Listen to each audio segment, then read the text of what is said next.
ಎಲ್ಲರಿಗೂ ನಮಸ್ಕಾರ. Dear students, ನಿಮಗೊಂದು ಸ್ಕಾಲರ್ಶಿಪ್ ಅಪ್ಡೇಟ್ ಕೊಡ್ತಾ ಇದ್ದೀನಿ. ಯಾವ ಸ್ಕಾಲರ್ಶಿಪ್ಪು, ಯಾರು ಎಲಿಜಿಬಲ್ ಇರ್ತಾರೆ ಅಪ್ಲೈ ಮಾಡಲಿಕ್ಕೆ, ಮತ್ತು ಎಷ್ಟು ಅಮೌಂಟ್ ಸಿಗುತ್ತೆ ನಿಮಗೆ ಸ್ಕಾಲರ್ಶಿಪ್, ಹೇಗೆ ಅಪ್ಲೈ ಮಾಡಬೇಕು, ಲಾಸ್ಟ್ ಡೇಟ್ ಯಾವಾಗ ಅಂಥೇಳಿ ಎಲ್ಲ ಮಾಹಿತಿಯನ್ನು ನಾನು ಇಲ್ಲಿ ಶೇರ್ ಮಾಡ್ತಾಯಿದ್ದೀನಿ.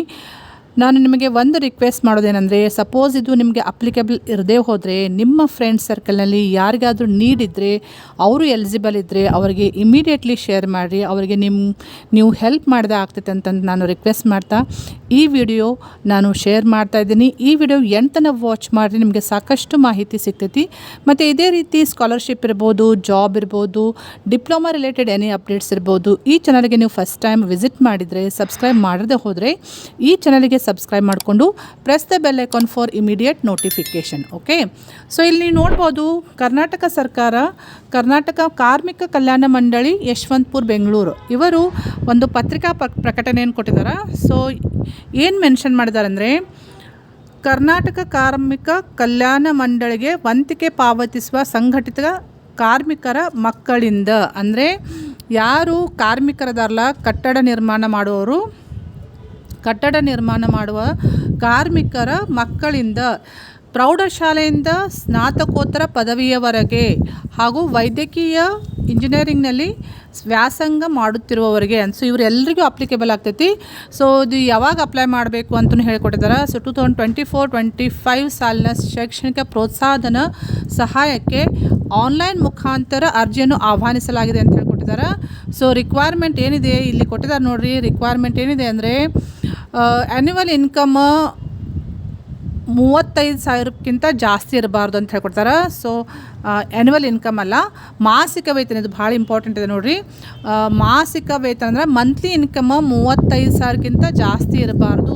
ಮತ್ತು ಲಾಸ್ಟ್ ಡೇಟ್ ಯಾವಾಗ ಅಪ್ಲೈ ಮಾಡಲಿಕ್ಕೆ ಅಂತ ಹೇಳ್ಕೊಟ್ಟಿದ್ದಾರೆ ನೋಡಿರಿ. ಇದು 31/1/2025. ಸೊ ಜನವರಿ 31, 2025 ತನಕ ಲಾಸ್ಟ್ ಡೇಟ್ ಕೊಟ್ಟಿದ್ದಾರೆ ಅಪ್ಲೈ ಮಾಡಲಿಕ್ಕೆ. ಮಂತ್ಲಿ ಇನ್ಕಮ್ 35,000 ರೂಪೀಸ್ಗಿಂತ ಜಾಸ್ತಿ ಇರಬಾರ್ದು ಅಂತ ಹೇಳ್ಕೊಟ್ಟಿದ್ದಾರೆ. ಮತ್ತು ಒಂದು ಕುಟುಂಬದಲ್ಲಿ ಒಬ್ಬ ವಿದ್ಯಾರ್ಥಿಗೆ ಮಾತ್ರ ಈ ಸೌಲಭ್ಯ ನೀಡಲಾಗುವುದಂದರೆ, ಒಂದು ಮನೆಗೆ ಒಬ್ಬರಿಗಷ್ಟೇ ಅಪ್ಲೈ ಮಾಡಲಿಕ್ಕೆ, ಅಂದರೆ ಒಬ್ಬರಿಗಷ್ಟೇ ಅವಕಾಶ ಇರ್ತೈತಿ ಫೆಸಿಲಿಟಿ ಕೊಡಲಿಕ್ಕೆ ಅಂತ ಹೇಳ್ಕೊಟ್ಟಿದ್ದಾರೆ. ಸೊ ಇದನ್ನು ಯಾರಾದರೂ ಪಡಿಲಿಕ್ಕೆ ಇಂಟ್ರೆಸ್ಟೆಡ್ ಇದ್ದರೆ ಹೇಗೆ ಅಪ್ಲೈ ಮಾಡಬೇಕಂತ ಹೇಳಿ ಕೊಟ್ಟಿದ್ದಾರೆ ನೋಡಿರಿ. ಇಲ್ಲಿ ಒಂದು ಆನ್ಲೈನ್ ಅಡ್ರೆಸ್ ಕೊಟ್ಟಿದ್ದಾರೆ, ವೆಬ್ಸೈಟ್ ಅಡ್ರೆಸ್ ಕೊಟ್ಟಿದ್ದಾರೆ. ಇಲ್ಲಿ ಜಸ್ಟ್ ಮಾರ್ಕ್ ಮಾಡ್ಕೊಡಿ ನೀವು. So this is the website address. So ಈ ವೆಬ್ಸೈಟಿಗೆ ಹೋಗಿ ನೀವು ಆನ್ಲೈನ್ ಅಪ್ಲಿಕೇಶನ್ನ ಸಬ್ಮಿಟ್ ಮಾಡಬೇಕಾಗ್ತೈತಿ. ಮತ್ತು ಇನ್ನೊಂದು ರಿಕ್ವೈರ್ಮೆಂಟ್ ಏನಿದೆ ಅಂತಂದರೆ, ಸಪೋಸ್ ಜನರಲ್ ಮೆರಿಟ್ ಇದ್ದರೆ ಎಷ್ಟು ಪರ್ಸೆಂಟೇಜ್ ಇರಬೇಕಂತ ಹೇಳ್ಕೊಟ್ಟಿದ್ದಾರೆ. ಪ್ರೀವಿಯಸ್ ಇಯರ್ನಲ್ಲಿ ಜನರಲ್ ಮೆರಿಟ್ದವ್ರಿಗೆ 50% ಆಗಿರಬೇಕು. ಮತ್ತು SC ST ಪರಿಶಿಷ್ಟ ಜಾತಿ ಮತ್ತು ಪರಿಶಿಷ್ಟ ಪಂಗಡ ಅವರು ಎಷ್ಟು ಪರ್ಸೆಂಟೇಜ್ ಮಾಡಬೇಕಂದ್ರೆ 45% ಮಾರ್ಕ್ಸ್ ತೊಗೊಂಡಿರಬೇಕು, ಪಾಸ್ ಆಗಿರ್ಬೇಕಂತ ಹೇಳ್ಕೊಟ್ಟಿದ್ದಾರೆ. ಇನ್ನೂ ಜಾಸ್ತಿ ಮಾಹಿತಿ ಬೇಕಂದರೆ ನೀವು ಕಾಂಟ್ಯಾಕ್ಟ್ ಮಾಡಬಹುದು. ಯಾರಿಗೆ ಅಂದರೆ, ಹೆಚ್ಚಿನ ಮಾಹಿತಿಗಾಗಿ ಕರ್ನಾಟಕ ಕಾರ್ಮಿಕ ಕಲ್ಯಾಣ ಮಂಡಳಿ, ಕಾರ್ಮಿಕ ಕಲ್ಯಾಣ ಭವನ ನಂಬರ್ 48, 1ನೇ ಮತ್ತು 2ನೇ ಮಹಡಿ, ಮತ್ತಿಕೆರೆ ಮುಖ್ಯ ರಸ್ತೆ, ಯಶವಂತಪುರ ಅಂತ ಹೇಳ್ಕೊಟ್ಟಿದ್ದಾರೆ. ಎಲ್ಲಿ? ಬೆಂಗಳೂರು. ಸೊ ಇಲ್ಲಿ ನೀವು ಹೋಗಿ ಕಾಂಟ್ಯಾಕ್ಟ್ ಮಾಡ್ಬೋದು. So this is the address. So ಜಾಸ್ತಿ ಮಾಹಿತಿ ಬೇಕಂದರೆ ಇದು ಅಡ್ರೆಸ್ ಐತಿ. ಮತ್ತು ಇಲ್ಲಿ ಕಾಂಟ್ಯಾಕ್ಟ್ ನಂಬರು ಕೊಟ್ಟಿದ್ದಾರೆ ನೋಡಿರಿ. ಈ ಫೋನ್ ನಂಬರಿಗೆ ನೀವು ಕಾಲ್ ಮಾಡಿ ಜಾಸ್ತಿ ಮಾಹಿತಿನ ಪಡ್ಕೋಬೋದು. ಮತ್ತು ಡಾಕ್ಯುಮೆಂಟ್ಸ್ ಏನೇನು ಬೇಕಾಗ್ತಾವು ನೀವು ಅಪ್ಲೋಡ್ ಮಾಡಬೇಕಾದ್ರೆ ಆನ್ಲೈನ್ ಸಬ್ಮಿಟ್ ಮಾಡಬೇಕಾಗ್ತೈತಿ. ಸೊ ಈ ಸ್ಕಾಲರ್ಶಿಪ್ ಯಾರು ಎಲಿಜಿಬಲ್ ಇದ್ದಿರಲ್ಲ ಅವರು ಅಪ್ಲೈ ಮಾಡಬೇಕಂದ್ರೆ, ಒಂದು ಕುಟುಂಬದಿಂದ ಒಬ್ಬ ವಿದ್ಯಾರ್ಥಿಗೆ ಮಾತ್ರ ಶೈಕ್ಷಣಿಕ ಪ್ರೋತ್ಸಾಹಧನ ಸಹಕ್ಕಾಗಿ ಅರ್ಜಿ ಸಲ್ಲಿಸಲು ಅವಕಾಶವಿರುತ್ತದೆ ಅಂತ ಹೇಳ್ಕೊಡ್ತಾರೆ. ಸೊ ಒಂದು ಮನೆಯಿಂದ ಒಬ್ಬರೇ ಅಪ್ಲೈ ಮಾಡಲಿಕ್ಕೆ ಎಲಿಜಿಬಿಲಿಟಿ ಇರ್ತೈತೆ ಅಂತ ಹೇಳ್ಕೊಡ್ತಾರೆ. ನೆಕ್ಸ್ಟ್, ಪಾಸ್ಬುಕ್ ಜೆರಾಕ್ಸ್ ಪ್ರತಿ ಲಗತ್ತಿಸಿರುವಾಗ ಅಕೌಂಟ್ ನಂಬರ್ ಮತ್ತು IFSC ಕೋಡ್ ಸ್ಪಷ್ಟವಾಗಿ ಕಾಣುವಂತಿರಬೇಕು. ಅಕೌಂಟ್ ನಂಬರ್ ಮತ್ತು IFSC ಕೋಡ್ ಸರಿಯಾಗಿ ಕ್ಲಿಯರ್ಲಿ ಅಬ್ಸರ್ವ್ ಮಾಡೋಕ್ಕೆ ಬರುವಂಗೆ ಇರಬೇಕು ಅಂತ ಹೇಳ್ಕೊಡ್ತಾರೆ. ಸಪೋಸ್ ಇರದೇ ಹೋದರೆ ಅಂತಹ ಅಪ್ಲಿಕೇಶನ್ನು ರಿಜೆಕ್ಟ್ ಮಾಡ್ತಾರೆ ಅಂತ ಹೇಳ್ಕೊಡ್ತಾರೆ. ನೆಕ್ಸ್ಟ್, SSLC ಮತ್ತು PUC ಮಾರ್ಕ್ಸ್ ಕಾರ್ಡ್ನಲ್ಲಿ ಮಾರ್ಕ್ಸ್ ಎಲ್ಲ ಕ್ಲಿಯರ್ಲಿ ಅವು ಕಾಣಿಸ್ತಾ ಇರಬೇಕು ಅಂತಂತ ಹೇಳ್ಕೊಟ್ಟಿದ್ದಾರೆ. ಸಪೋಸ್ ಕಾಣಿಸ್ದೆ ಹೋದರೆ ಅವನು ರಿಜೆಕ್ಟ್ ಮಾಡ್ತಾರಂತ ಹೇಳ್ಕೊಟ್ಟಿದ್ದಾರೆ. ನೆಕ್ಸ್ಟ್ ಪದವಿ, ಸ್ನಾತಕೋತ್ತರ ಮತ್ತು ಇಂಜಿನಿಯರಿಂಗ್ ಮತ್ತು ಮೆಡಿಕಲ್ ವಿದ್ಯಾರ್ಥಿಗಳ ಅಂಕಪಟ್ಟಿಗಳ ವಿವರಗಳು ಸ್ಪಷ್ಟವಾಗಿ ಕಾಣುವಂತಿರಬೇಕು. ಅವು ಮಾರ್ಕ್ಸ್ ಕಾರ್ಡ್ನಲ್ಲಿ ಎಲ್ಲ ಮಾರ್ಕ್ಸ್ ಇರ್ಬೋದು, ಕಾಲೇಜ್ ನೇಮ್ ಇರ್ಬೋದು, ಎಲ್ಲನೂ ಕ್ಲಿಯರ್ಲಿ ಕಾಣಿಸ್ತಿರಬೇಕು. ಮತ್ತು ಇಷ್ಟೇ ಅಲ್ಲದೆ ಹಿಂದಿನ 2 ಸೆಮಿಸ್ಟರ್ಗಳ ಅಂಕಪಟ್ಟಿಯನ್ನು ಕಡ್ಡಾಯವಾಗಿ ಅಪ್ಲೋಡ್ ಮಾಡಬೇಕು.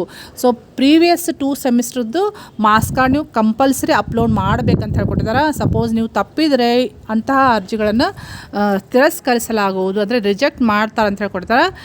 ನೆಕ್ಸ್ಟ್ ವಿದ್ಯಾರ್ಥಿ ತಂದೆ ತಾಯಿ ಈ 3 ಜನರ ಆಧಾರ್ ಕಾರ್ಡ್ ಕಡ್ಡಾಯವಾಗಿ ಅಪ್ಲೋಡ್ ಮಾಡಬೇಕು. ಸೊ ಯಾರು ಅಪ್ಲೈ ಮಾಡ್ತಿರ್ತಾರಲ್ಲ ಸ್ಟೂಡೆಂಟ್ ಮತ್ತು ಅವ್ರ ಪೇರೆಂಟ್ಸ್ ಇಬ್ಬರದು, ತಂದೆ ತಾಯಿ ಇಬ್ಬರದು 3 ಜನರದು ಆಧಾರ್ ಕಾರ್ಡ್ ಕಂಪಲ್ಸರಿ ಅಪ್ಲೋಡ್ ಮಾಡಬೇಕಂತ ಕೊಡ್ತಾರೆ. ಆಧಾರ್ ಸಂಖ್ಯೆ ತಪ್ಪಾಗಿ ನಮೂದಿಸಿದಲ್ಲಿ ಅಥವಾ ತಪ್ಪಾಗಿ PDF ಅಪ್ಲೋಡ್ ಮಾಡಿದಲ್ಲಿ ಅಂತಹ ಅರ್ಜಿಯನ್ನು ತಿರಸ್ಕರಿಸಲಾಗುವುದು. ಸಪೋಸ್ ಏನಾದರೂ ಆಧಾರ್ ಕಾರ್ಡ್ ಮಿಸ್ಟೇಕ್ ಇತ್ತಂದರೆ ಅದನ್ನು ರಿಜೆಕ್ಟ್ ಮಾಡ್ತಾರೆ ಅಂತ ಹೇಳ್ಕೊಡ್ತಾರೆ. ತಂದೆ ಅಥವಾ ತಾಯಿ ಮರಣ ಹೊಂದಿದ್ದಲ್ಲಿ ಅವರ ಮರಣ ಪ್ರಮಾಣ ಪತ್ರನೂ ಅಪ್ಲೋಡ್ ಮಾಡಬೇಕು ಅಂತ ಹೇಳ್ಕೊಟ್ಟಿದ್ದಾರೆ. ಸೊ ಇವೆಲ್ಲ ಇಂಪಾರ್ಟೆಂಟ್ ಇನ್ಸ್ಟ್ರಕ್ಷನ್ಸ್ ಅದಾವು. ಬಿಫೋರ್ ಅಪ್ಲೈಯಿಂಗ್ ಏನೇನು ಡಾಕ್ಯುಮೆಂಟ್ಸ್ ನೀವು ರೆಡಿ ಇಟ್ಕೋಬೇಕು, ಅಪ್ಲೋಡ್ ಮಾಡಬೇಕಂದ್ರೆ ಯಾವುದು ಆನ್ಲೈನ್ ವೆಬ್ಸೈಟ್ ಅಡ್ರೆಸ್ ಯಾವುದು ಅಂಥೇಳಿ ಎಲ್ಲನೂ ಮೆನ್ಷನ್ ಮಾಡಿದ್ದಾರೆ ಈ ಸರ್ಕ್ಯುಲರ್ನಲ್ಲಿ. ಮತ್ತು ಲಾಸ್ಟ್ ಡೇಟ್ ಇನ್ನೊಂದು ಸಲ ನಾನು ರಿಪೀಟ್ ಮಾಡ್ತೀನಿ, 31 ಜನವರಿ 2025. ಸೊ ಇದಕ್ಕೆ ಯಾರು ಎಲಿಜಿಬಲ್ ಇದಿರಲ್ಲ ಇಮಿಡಿಯೇಟ್ಲಿ ಅಪ್ಲೈ ಮಾಡಿ. ಇದು ಗೌರ್ಮೆಂಟಿಂದ ಕೊಡುವಂಥ ಸ್ಕಾಲರ್ಶಿಪ್ ಕರ್ನಾಟಕ ಗೌರ್ಮೆಂಟ್ದಿಂದ. ಮತ್ತು ಜಾಸ್ತಿ ಮಾಹಿತಿಗಾಗಿ ಅಲ್ಲಿ ಹೆಲ್ಪ್ಲೈನ್ ನಂಬರು ಇದ್ದಾವೆ, ಆ ನಂಬರಿಗೆ ನೀವು ಕಾಲ್ ಮಾಡಿ ಜಾಸ್ತಿ ಮಾಹಿತಿಯನ್ನು ಪಡ್ಕೋಬೋದು. ಮತ್ತು ಇನ್ನೊಂದು ಹೇಳಬೇಕಂದ್ರೆ ನಿಮಗೆ ಸಪೋಸ್ ಇದು ಅಪ್ಲಿಕೇಬಲ್ ಇರದೇ ಹೋದರೆ, ಎಲಿಜಿಬಲ್ ಆಗದೆ ಹೋದರೆ ನಿಮ್ಮ ಫ್ರೆಂಡ್ಸ್ ಸರ್ಕಲ್ನಲ್ಲಿ ಯಾರು ಎಲಿಜಿಬಲ್ ಅದಾರಲ್ಲ ಇದಕ್ಕೆ, ಯಾರಿಗೆ ನೀಡಿದೆಲ್ಲ ಅವರಿಗೆ ಶೇರ್ ಮಾಡಿರಿ. ಇಮಿಡಿಯೇಟ್ಲಿ ಅವರಿಗೆ ಭಾಳಷ್ಟು ಹೆಲ್ಪ್ ಮಾಡೋದಾಗ್ತೈತಿ. ಮತ್ತು ಇದೇ ರೀತಿ ಅಪ್ಡೇಟ್ಸಿಗೆ ನೀವು ಈ ಚಾನಲ್ಗೆ ಫಸ್ಟ್ ಟೈಮ್ ವಿಸಿಟ್ ಮಾಡಿದರೆ ಚಾನಲಿಗೆ ಸಬ್ಸ್ಕ್ರೈಬ್ ಮಾಡಿಕೊಂಡು press the bell icon for immediate notification. Thank you dear students.